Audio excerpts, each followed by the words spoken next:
Pemirsa, seorang pria di Jakarta menculik dan memperkosa anak perempuan berusia 13 tahun yang telah ia incar selama 1 bulan. Pelaku mengontrak rumah tepat di samping rumah kontrakan orang tua korban di daerah Pasar Rebo.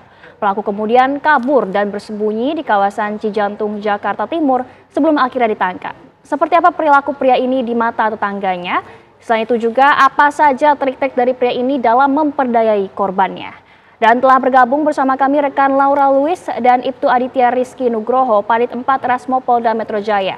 Kita ke Laura terlebih dahulu. Laura, seperti apa perilaku pelaku di mata tetangganya? Ya, selamat malam Zinka dan juga pemirsa. Dapatkah Anda bayangkan anak perempuan Anda atau mungkin keluarga Anda diculik dan disekap selama 4 hari, kemudian mengalami kekerasan seksual. Nah, saat ini saya tepat berada di tempat kejadian perkara pemirsa, di mana disinilah lokasi tempat anak berusia 13 tahun tersebut diculik kemudian disekap selama 4 hari. Dan saya juga sudah bersama dengan tetangga pelaku. Selamat malam Mbak, namanya siapa? Ibu Iin Susanti. Ibu Iin Susanti, Bapak? Saya Vicky. Dan Bapak? Mario. Oke, Bapak ini izin saya mau nanya, apakah Mbak atau Bapak ini mengenal pelaku sebelumnya? Tidak mengenal sama sekali. Pas datang itu dia lagi nyari kontrakan. Nah, terus ya saya tawarin ini, lagi kebetulan karena lagi kosong juga.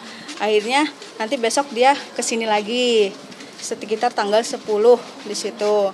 Ya udah, kalau mau saya di DP dulu silahkan. Saya enggak. Nah, pas udah dia nerima DP malam minggu, dia minta kunci buat ini barang-barang, masukin barang-barang dia ke sini. Saya lihat dia ini sekitar malaman jam 9-an dia bener masukin barang-barang. Nah, dia bercerita katanya di kontrakan yang sebelumnya bocor rumahnya itu.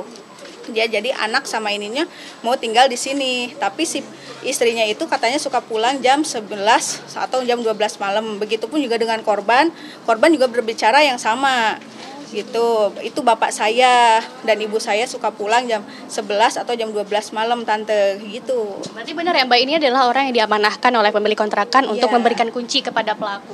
Iya. Berarti berapa lama pelaku menyewa kontrakan ini Mbak? 2 hari. Cuma 2 hari. Kemarin pas malam Senin sama malam Selasa. Itu malam Selasa itu udah kelihatan pergi sekitar jam 10-an itu udah kelihatan pergi gitu, sama bahkan warga di sini juga lihat dia pergi sama anak tersebut. Jadi nggak nginep di sini. Pikir saya nggak nginep di sini karena belum lunasnya di sini gitu, belum lunas. Apakah saat ini sudah lunas pembayarannya? Belum. Belum juga. Belum. Oke, begitu. Kemudian apakah ada identitas atau jaminan yang diberikan pelaku? Saya pernah minta, suami saya pernah minta, cuma nggak dikasih. Katanya nanti besok aja. Gitu. Berarti karena masih 2 hari ya, jadi masih menunggu begitu ya. Kemudian selama pelaku di sini, apakah ada berinteraksi dengan warga sekitar atau hanya diam di rumah saja? Sama saya ngopi di warung gitu, ngopi aja di warung. Korban pun mengakui kalau itu adalah ayahnya? Iya, saya ngaku dek, sama ayah berdua aja. Enggak tante, sama mama, tapi mama pulangnya jam 11 sampai jam 12 malam katanya gitu. Saya nggak ada kecurigaan sama sekali, soalnya di sini juga ada baju ibu-ibu gitu, nggak ada berpikiran itu anak jadi korban gitu. Berarti dari cara pelaku berbicara tidak ada yang mencurigakan? Tidak ada mencurigakan, itu meyakinkan sekali gitu. Kemudian tanggapan dari pemilik kontrakan ini seperti apa Mbak setelah kejadian ini? Ya dikasihkan aja gitu, silahkan aja kalau mau ngontrak gitu, tapi harus bayar dulu bener tanggal 15 katanya gitu. Jadi sampai sekarang belum dibayar ya Mbak ya? Baru di DP. Kalau tanggapan dari pemilik kontrakan setelah kejadian ini seperti apa? Sama kaget.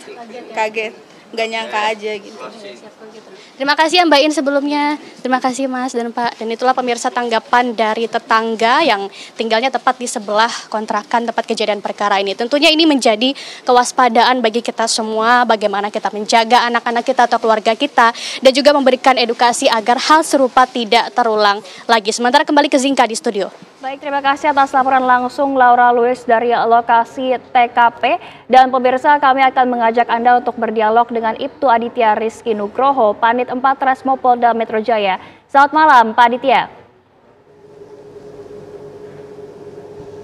Selamat malam. Ya, Pak, apa saja sebenarnya trik-trik dari pria ini dalam memperdayai korbannya? Bisa Anda jelaskan? Berdasarkan hasil pemeriksaan, Trik-trik yang dilakukan oleh pelaku ialah dengan mengiming-imingi untuk membelikan baju dan makanan kepada korban. Pada tanggal 9 April 2025, pelaku izin ke orang tua korban untuk membelikan makanan dan kembali ke kontrakan tersebut. Setelah timbul rasa percaya dari orang tua korban, pelaku melakukan hal serupa di keesokan harinya, itu tanggal 10 April 2025. Dan pada saat itu pelaku tidak kembali. Kemudian pada tanggal 11 April 2025, orang tua dari korban membuat laporan kehilangan di Polres setempat. Baik, Pak Ditya, lalu apakah Anda mengetahui bagaimana kemudian pelaku ini bisa memilih target bocah 13 tahun ini?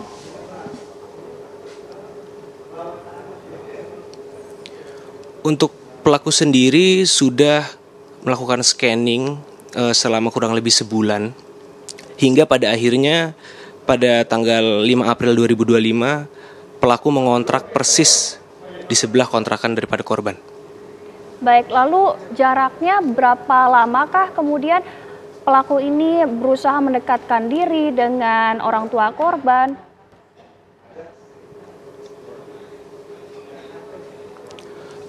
Kurang lebih 1 bulan pelaku sudah tinggal di sekitar rumah korban, namun tidak pas di sebelah kontrakannya. Akan tetapi selama sebulan terakhir, pelaku sudah berupaya mendekat dengan beberapa kali main ke sana dan berinteraksi dengan orang tua korban.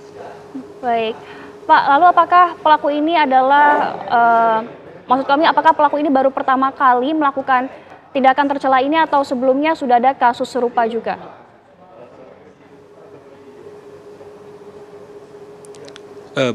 Pelaku bukan seorang residivis. Ini baru kali pertama pelaku melakukan hal tersebut. Baik, bisa dijelaskan Pak, sampai saat ini apa yang sedang dilakukan pihak kepolisian Kak? Apakah akan mendalami kasus ini terlebih dalam lagi atau bagaimana? Kami sedang menangani kasus ini. Kami juga melakukan visum kepada korban dan sudah keluar hasil visum sementara di mana terdapat robekan di selaput darah dan juga sel sperma serta cairan mani. Motifnya apa Pak dari pelaku ini? Apakah pelaku memang seorang pedofil?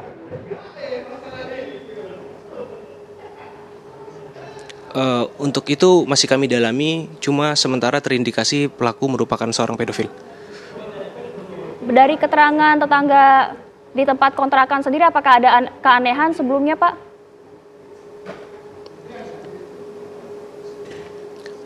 Untuk dari keterangan tetangga daripada korban, justru image pelaku itu merupakan orang baik, sering terlihat mengaji dan beribadah, sehingga orang tua korban percaya ketika anaknya diajak berjalan-jalan untuk membeli makanan dan baju.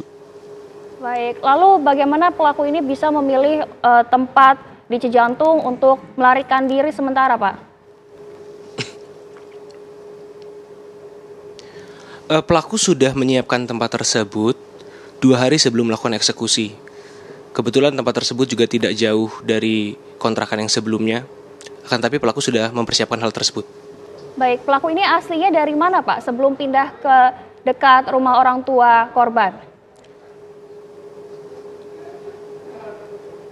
Pelaku berasal dari Purbalingga, Jawa Tengah.